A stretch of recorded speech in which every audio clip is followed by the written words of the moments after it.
Being Asian, everything that happens in your house stays in your house. This young woman asked that we call her Tadhg.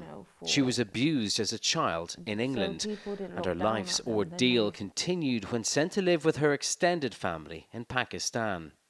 My uncle and my auntie, my mum's brother and sister, came up to me. I was in my room, and they had my passport, and my uncle was holding something in his hand.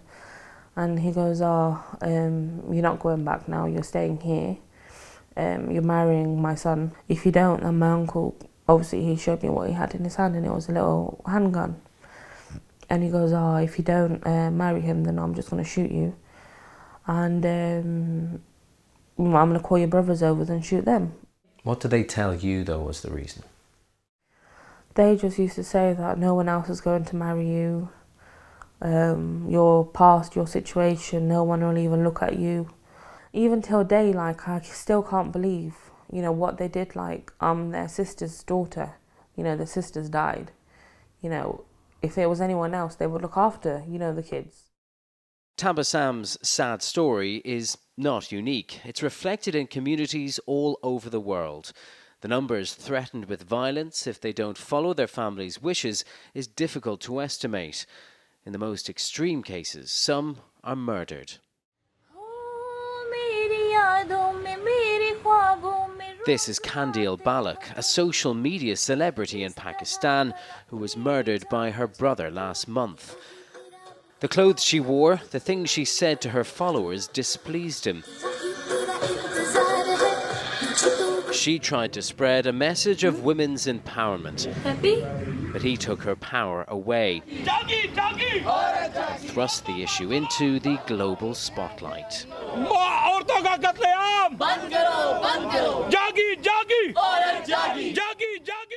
The average age of a perpetrator is a 22-year-old man.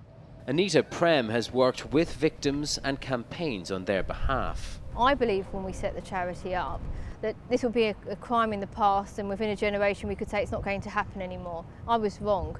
From the UK, through Pakistan, India, Turkey, so there have been murders globally, but sometimes they're not labelled as dishonour killings. They are just looked at as someone's been murdered by their family or loved one. Where do you see the failure in reducing this kind of crime? Well, there's no religion in the world that says this type of crime is acceptable. But actually it does need leaders in politics, in community, to step forward and say that this is wrong. And actually, for men actually to come forward and be very proactive to protect and ensure that their cousins, female cousins, and also their sisters are looked after. I don't understand how families can put kids through, what they have. It kills them inside. Tadhg is back in England and she's divorced her cousin. She's free now, but it doesn't feel that way. I don't feel like I have any life left in me. I just feel like... But families need to understand that they can't put kids through that. Girls, guys, it's the same thing. They're your own flesh and blood. How can people even think of doing that? I don't understand. If anything happened like that to my niece, I would fight to the end of the earth for her. My time, no one fighted for me.